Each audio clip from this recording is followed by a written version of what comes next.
কোন dog chicken খাবে না? সামনে চিকেন পড়ে আছে, কিন্তু চিকেন খাবে না, তাকে খাইয়ে দিতে হয়। দাও দেখি একবার মুখে দেখি খায় কিনা। চিকেন খাচ্ছে?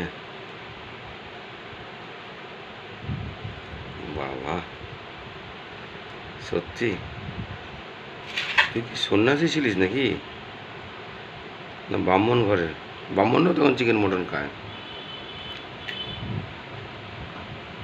খাইয়ে দিতে হয়।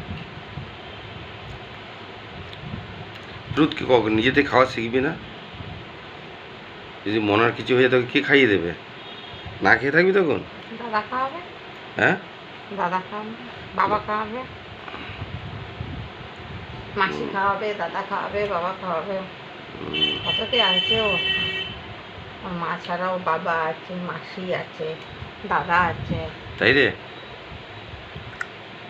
কেন বাবা, আমার টাচফুট তো খেয়ে নাও। তুমি কোথা থেকে শিখেছো সব মুখ থেকে ছুঁড়ে ছুঁড়ে ফেলা? তো দামি জিনিস। মুখ থেকে ছুঁড়ে ছুঁড়ে ফেলা দিচ্ছে। প্রতিদিন তোকে যদি বসিয়ে বসিয়ে খাইয়ে দিতে হয়, কার পেটে যাচ্ছে? রুদ, মুখ থেকে থুতু করে ফেলে দিচ্ছে। কার পেটে যাচ্ছে বল? কার পেটে যাচ্ছে? মুখ থেকে ফেলবে না।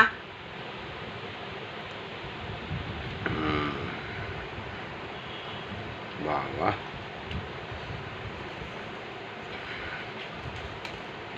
ফুল সেবা নিয়ে নিচ্ছিস, পুরো সেবা নিয়ে নিচ্ছিস। আগের জন্য আমার বাপ ছিল। তার জন্য তোমার থেকে পুরো সেবা নিচ্ছে। খাইয়ে দিতে হবে, মুখ ধুইয়ে দিতে হবে, আবার রাত্রে ঘুমও পাড়িয়ে দিতে হয়। কী অবস্থা! বিছনা করে এসি চালিয়ে আবার ঘুম পাড়াতে হবে। আবার এসি না চললে তোমার ঘুম হবে না। ঠিক আছে।